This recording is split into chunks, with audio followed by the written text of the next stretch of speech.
Dr. Jeremy Weiss here. I'm founder of InspiredInsider.com, where I talk with inspirational entrepreneurs and leaders like the founders of P90X, Einstein Bagels, many more, how they overcome big challenges in life and business. This is part of the e-commerce mastery series where top sellers and experts teach you what really works to boost your e-commerce business. Our sponsor today is Rise25.com. And if you're an entrepreneur running a 6, 7, or 8-figure business and want to grow and want to be around other top performers, this is for you.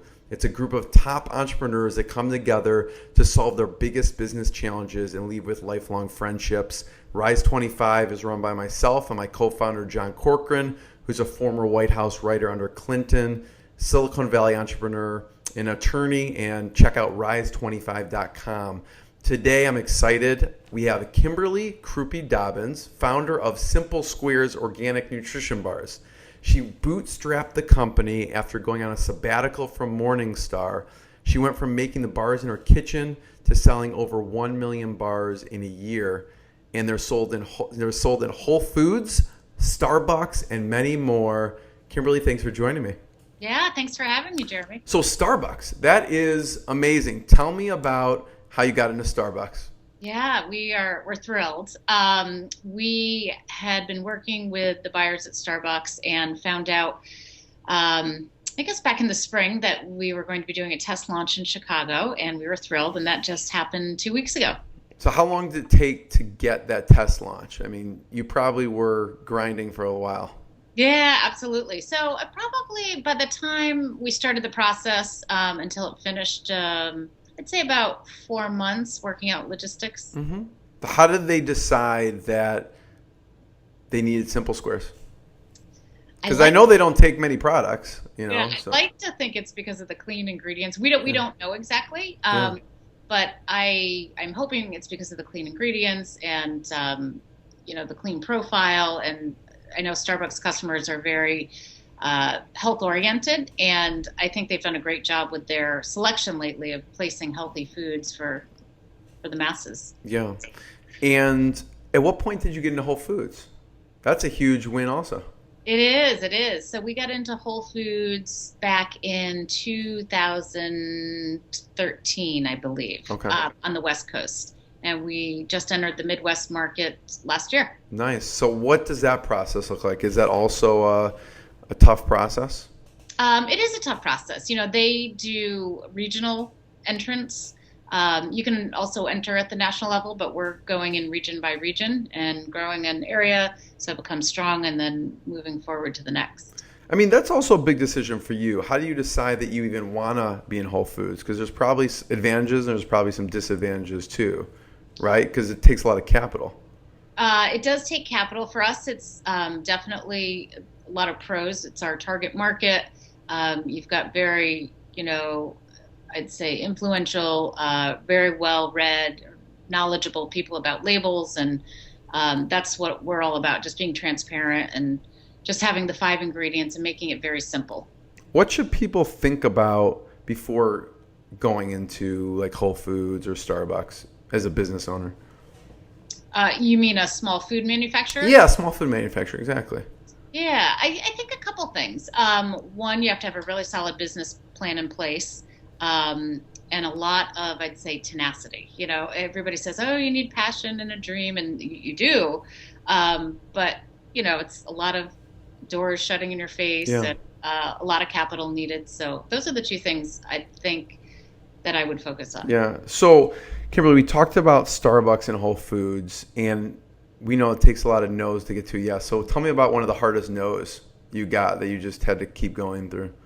Yeah, actually, that's a great question because it just recently happened, and I'm trying to remember the account. You try and forget those real quick, right? I can't remember off the top of my head who it was, but it was literally one of the first people we contacted in 2011. Mm-hmm. They just placed an account really? An order this year. Wow, that's crazy. Yeah, never give up. Never give up. So what do you do? What's your process to keep following up without just badgering them so like we never want to talk to Kimberly again? It's always a fine line, gray line there. We try to keep in touch regarding our promotions. We try to offer incentives for them to purchase us, be it a discount or sale for their customers. We try to do demos so that we're in there. They can get a feeling for the face of who Simple Squares is. So a couple different, but mostly marketing related. Yeah. So Kimberly, the initial intent behind Simple Squares was just as a side project, right? Yeah. What was the initial thought process as you were creating the bars?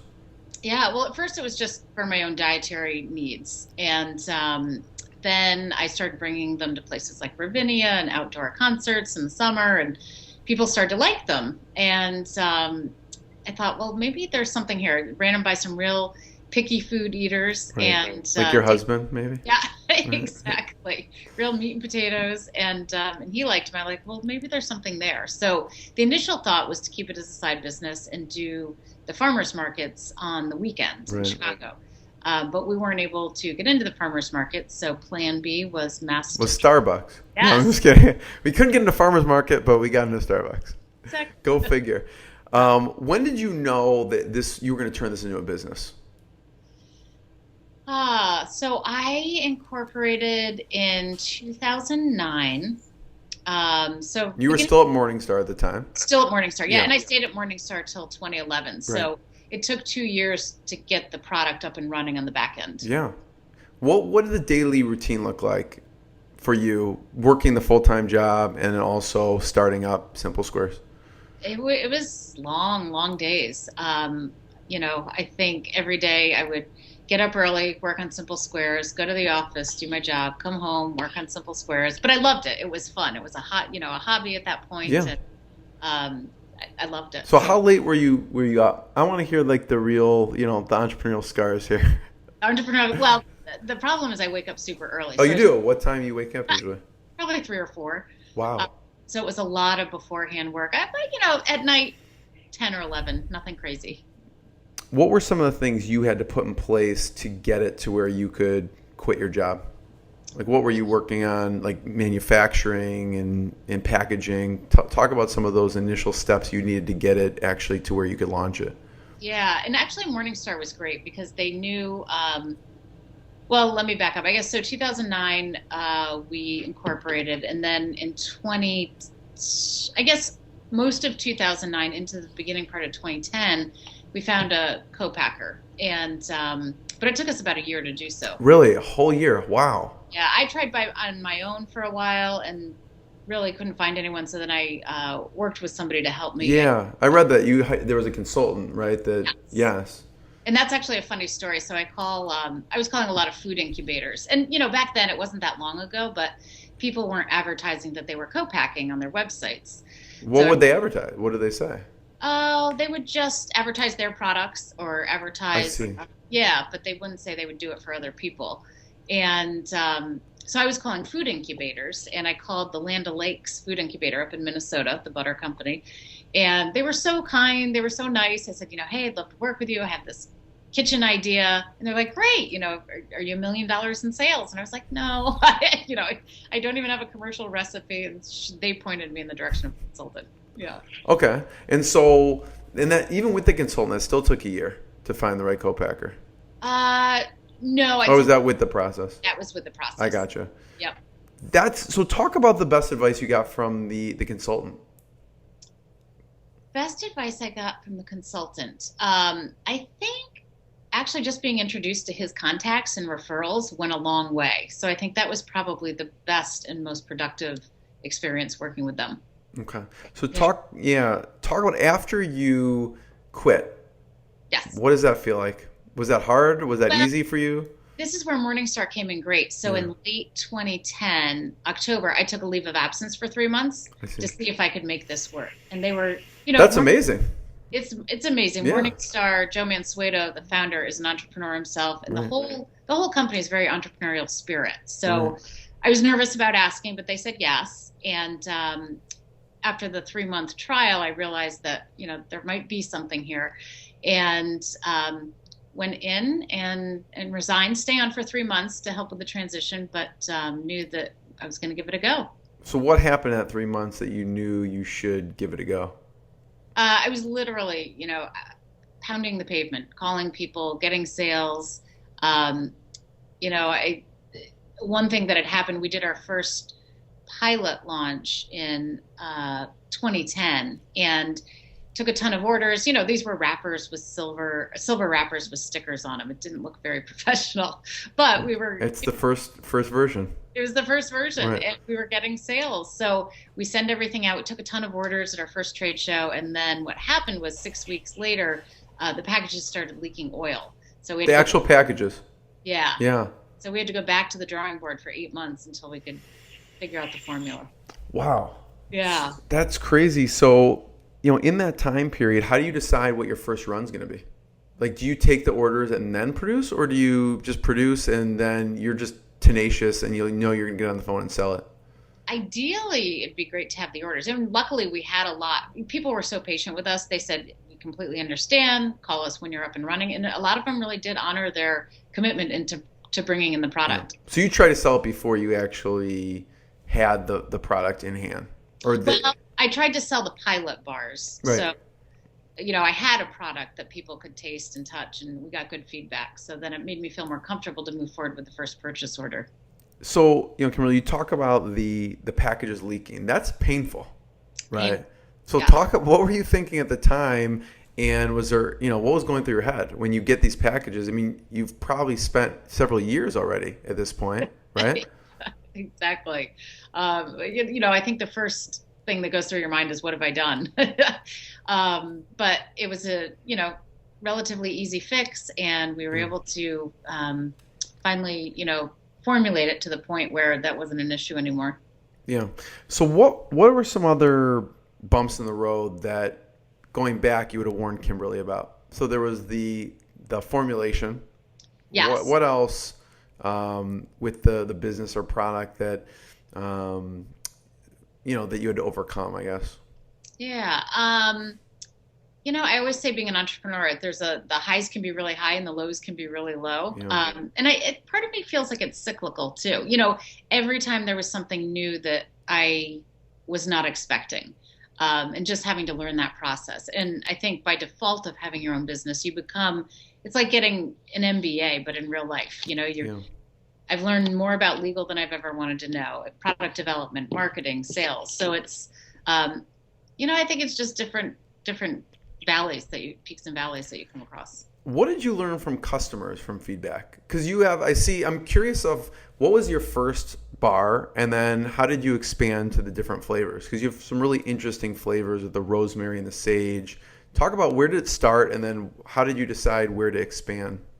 Yeah, so we, our whole basis is 5 simple ingredients and infused with herbs. And usually herbs are spices that are functional, that help your body in some form or fashion. They're healing, yeah. To the coconut bar, we added sage and rosemary. When we first launched, we launched as a healthy confection for people that could not do gluten and dairy. Right. And what we found after about a year was that probably 98% of people weren't familiar with what a confection was. And if they were going to go for something sweet, they would go for the Snickers bar or an ice cream sundae. And we looked like a bar. We felt like a bar. All the buyers thought we tasted like a bar. So we really morphed into this organic nutrition bar space. And then after that, we just wanted to, again, keep it very clean, keep it very simple, and go with trends of what people were looking at in the spice world. Yeah. So it cut out a little bit in the very beginning. What was the first bar that you launched? Coconut, sage. The coconut. Oh, you did? Okay. Yep. Really? Yep. That was the first one? Yes. Wow. Okay. So what was the next one after that? So it was in stages. So coconut, sage, and rosemary were the first round. We brought cinnamon clove on board the next year.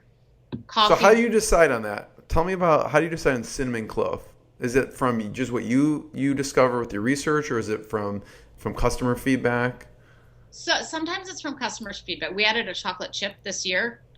People love chocolate, so we're giving them chocolate. But prior to that, it was really just me experimenting in the kitchen. We tried a lavender bar that you would think would go well, lavender and honey, and it was awful. Really? So it's really just going to the farmers markets in the summers and trying different things in the food processor, and if they work, then taking it to the commercial level and see if it still works. What's the most popular bar? Coconut. Coconut is? Yep. Yeah. Followed by chocolate chip. So Simple Square, originally It was called the Sabbatical Bar? Sabbaticals. Yep. Sabbaticals. Yes. So what prompted the name change? I loved the name, but I'm not in sales and marketing. And I think the fear was that we thought too many people might not know what a sabbatical was. And, you know, the reason I was going to call it sabbatical is because I had come up with this journey on my sabbatical from Morningstar. Right. But then, you know, when we just dissected it, we're like, you know, what are we? Bring it down to the basics. And it was, one, we're simple, and we were the first square-shaped bar on the market. And how hard was it to get that domain? Was that available? Simple Squares domain was available? It was. Wow. Yeah. I thought there was going to be a good story behind that because that seems like a premium domain. Well, it's funny, you know, back then nobody was doing savory and nobody was doing anything squared, and now I feel like it's abundant. So now that you've, you know, many years of you know, the scars and the experience, what big mistakes do you see other founders, e-commerce, food companies making? I think sometimes they don't know what they don't know, and I think we all go through that. But the power of back-end marketing online, you know, with SEO and social media, and there's just so much to it. And, you know, I think I'm fortunate being in 1871 right now at a tech incubator. I've learned so much, and it's opened my eyes. And I think it's probably that unknown that people don't know about how powerful the internet is for your business. Who do you consider your mentors now that you go to? Yeah, I have a couple of them. Definitely my dad, great businessman, learned a ton from him. What's the one of the best pieces of advice he's given you? Oh, there's so many.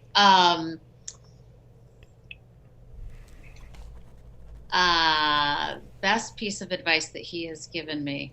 Or some of the things even growing up of what he instilled in you. What did you see him doing that you saw, I want to be like that, or I want to embody that?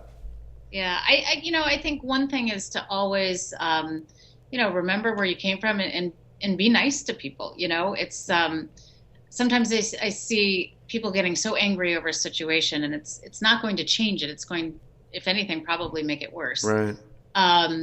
So, you know, just to be, I know there's a song out right now that says it, but to be humble and kind and, firm when you need to be, but always take things in a positive light. So was your dad an entrepreneur, or what did he do? He was actually in the graphic arts business for many years, and then moved into M&A. Yeah. Okay. Who else would you consider business or life mentors? Your dad? My dad, definitely Joe Mansueto, the founder of Morningstar. So inspirational. It's really, you can feel that entrepreneurial spirit that really carries down through the organization, and it's a wonderful place to work. I'm also unofficially mentored, I guess, by the founder of Larabar's father. Oh, really? William American, again, has taught me a lot in the food space. How did that relationship come about? So they're not located in Illinois, are they? No, they're in Colorado. Okay. Yeah. It was funny because it was the first trade show, Natural Products Expo East, that I was not attending personally because I go to all the shows. And my parents were there, and they ran into him and made an instant connection. And then the next show they went to, for some reason I wasn't there, which was odd. And they talked again. He's like, I don't really think Kimberly exists. Right, exactly. When we finally met, it was like, oh yeah, you really are there. And, they're big fans of Simple Squares. In my opinion, those are two of the cleanest bars out there, Larabar and Simple Squares. For sure.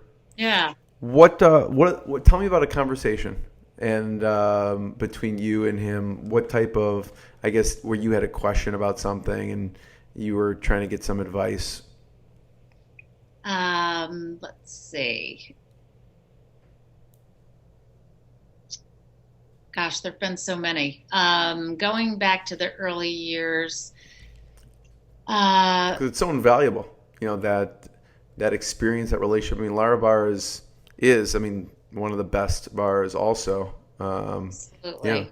Yeah. I think probably, same in my family too. It all goes back to relationships. Yeah. And he was telling me a story about Laura was actually at the trade show as well, and she was up in the booth, and they had a great setup. It was almost like a tree house, and they were raised up, and she was playing the guitar, and like it was really a connection with a person. Mm-hmm. And her story is interesting. She worked at Whole Foods and then went out and tried this bar, and I think just always remembering that business is relationship building and networking, and I think that's you asked before about what sometimes people miss, and I think that can sometimes be overlooked, and from a sales perspective, that's a downfall. Yeah, for sure.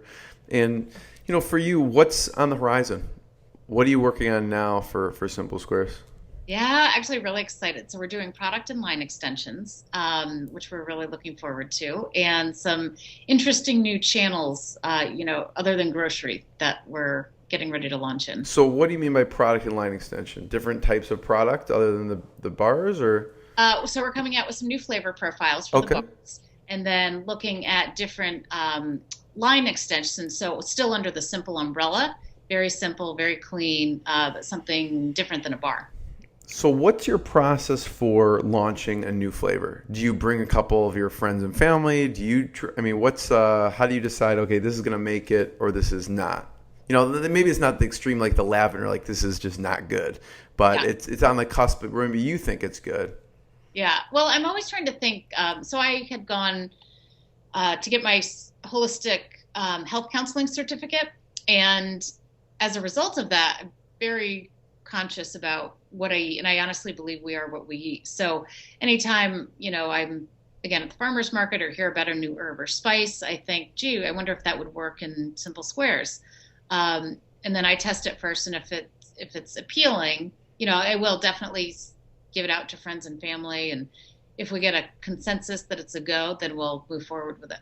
So there's a certain number of products that you'd like to, or flavors that you'd like to release, or does it just come to you if you come across one that, inspires you?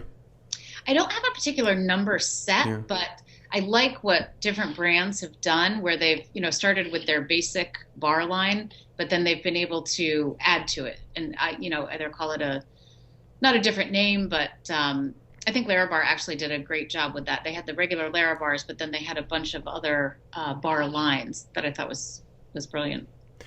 And then you mentioned different channels also, right? You go, so Whole Foods, Starbucks.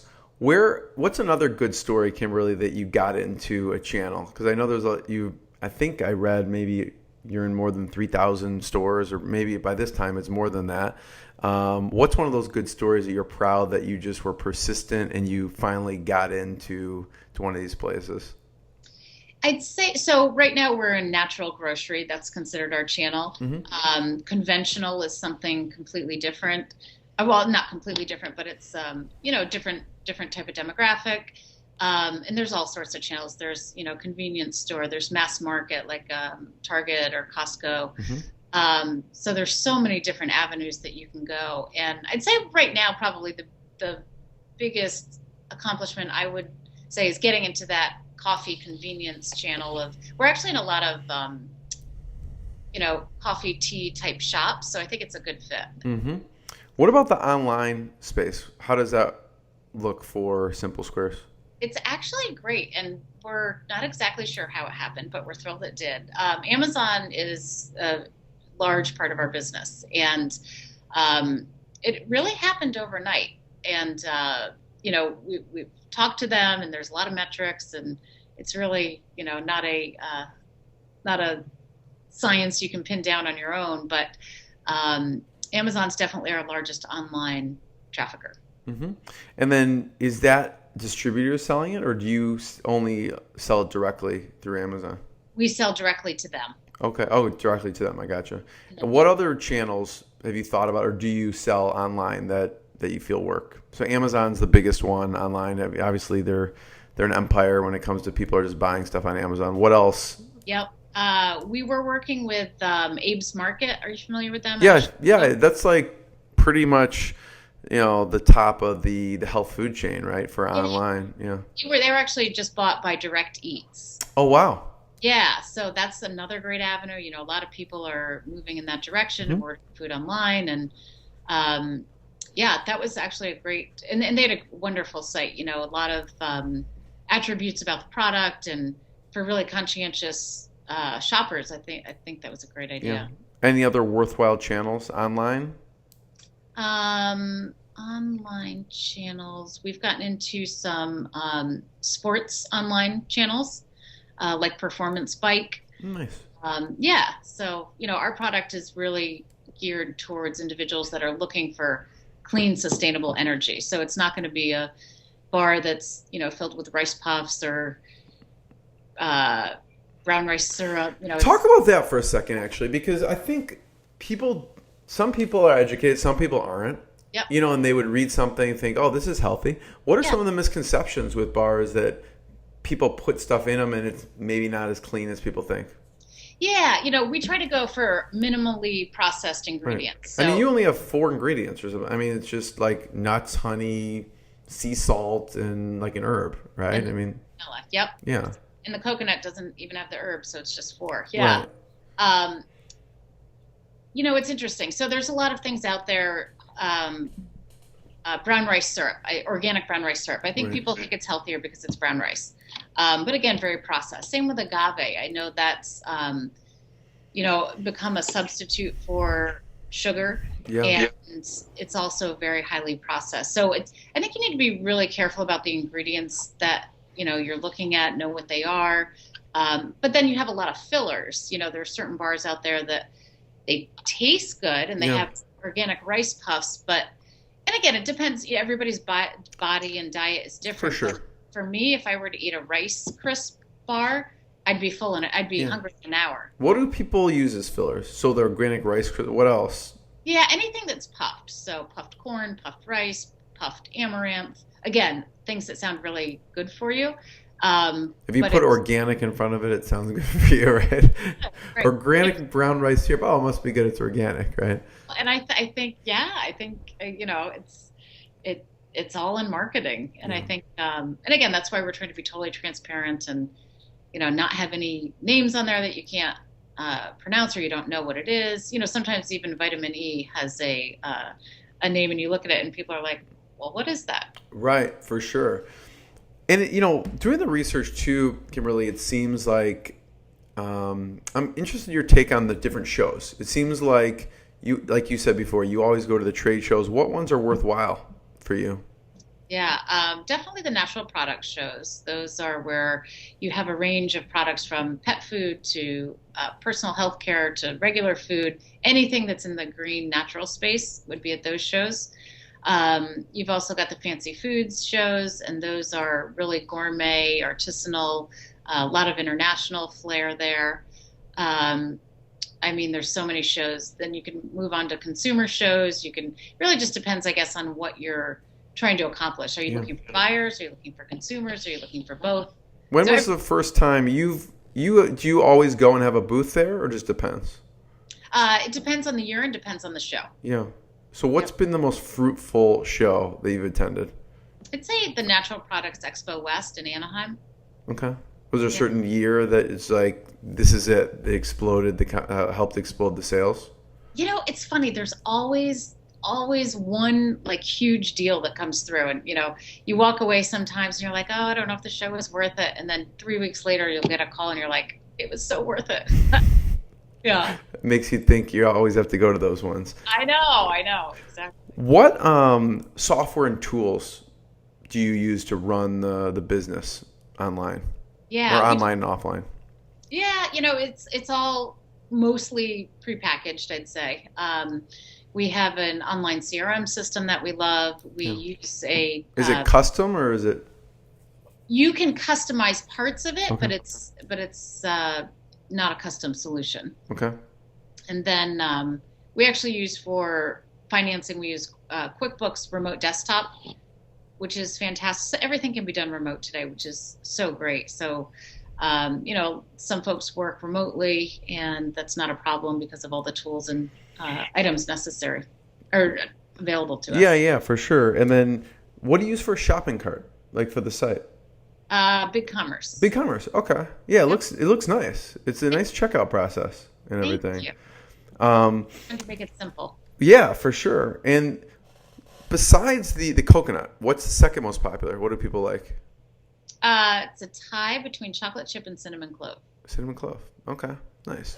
Um, you know, Kimberly, thank you so much. I want to I have one last question. I want to point people towards the site. Where should people check out Simple Squares? Obviously, simplesquares.com. Anywhere else that they should check out on the site or anywhere else on the web?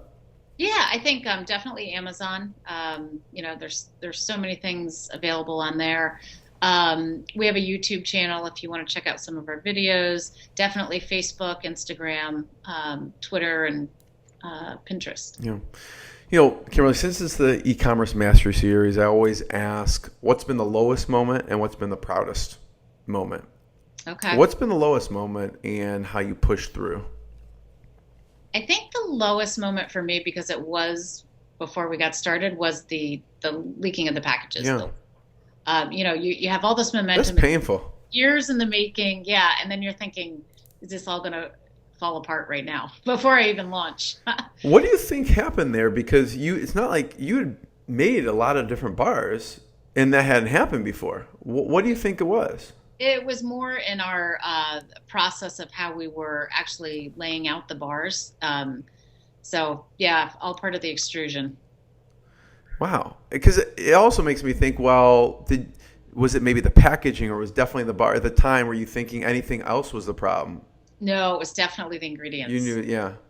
Yeah.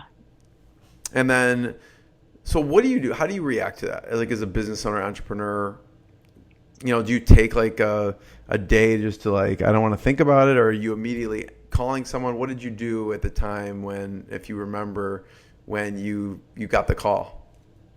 It's actually funny. I didn't get the call. I went to open a box to ship to a customer and it was dripping. So I was like, oh, this isn't good. So I immediately called the copacker and, we tried to work through it and, obviously didn't solve it that day, but they got the R&D team. I have a wonderful manufacturer. They got the R&D team together, and we were able to, try different scenarios, get back into the schedule to do another pilot and see if it would work. And but yeah, it took probably 8 months. Well, maybe not that long, but by the time we got to launch, we figured it out earlier, which was good. Yeah. So you just end up eating 2,000 bars? Like what happens to those bars?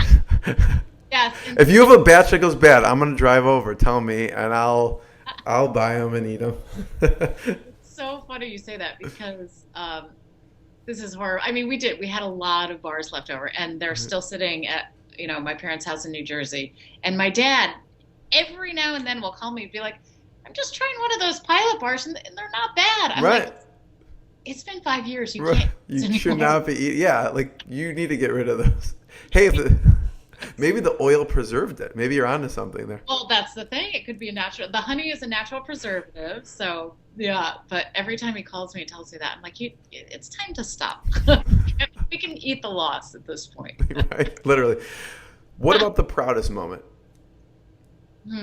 Proudest moment.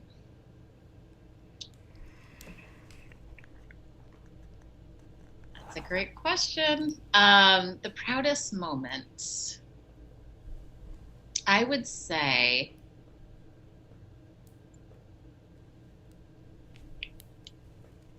we were interviewed by the New York Times for a group called the Story Exchange, and it's about I saw that. It was really good.